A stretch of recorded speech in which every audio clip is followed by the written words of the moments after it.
عارف كوابيس العصرية لما تلاقي الكون مقلوب؟ هحكي لك على واحد منهم أتمنى يكون تكفير لذنوب. سلم عالي في ميدان واسع وأنا طالع بجري عليه بسرعة. آخر السلم دنيا جميلة، خضرة وشموسة يدوب طلعة. قبل ما أوصل بمفيش درجة يظهر كائن سادد السكة، بسماجة ضحك وعمل بتبيع على السلم حوله بركة. وأنا بتزحلق شفته بيحرق في الخضرة وطفى الشموسة، واتقسم الكائن يجي 100 كائن وانتشروا في أرض المحروسة. كائنات بملامح ممسوخة، اللون والشكل بيتغير حسب النية، دقن طويلة ولابسين بريهات وبدلة بعلامات على جلابية.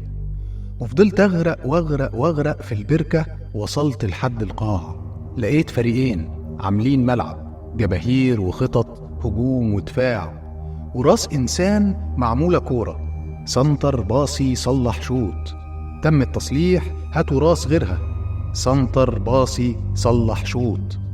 كائن ورا كائن جم في صفوف بيتابعوا سير العملية. لمحوني فشاوروا هاتوا راسه، حاولت أجري تلموا عليا. صوتهم زمجر والشكل اتغير في ثواني وتحولوا ترسانة حربية.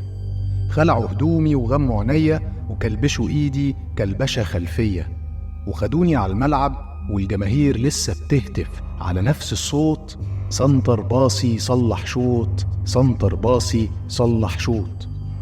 في نص الملعب ربطوني وترصوا يميني وشمالي صفين 2. الأول زود علامات فوق اكتافه، والتاني دقنه زادت شبرين.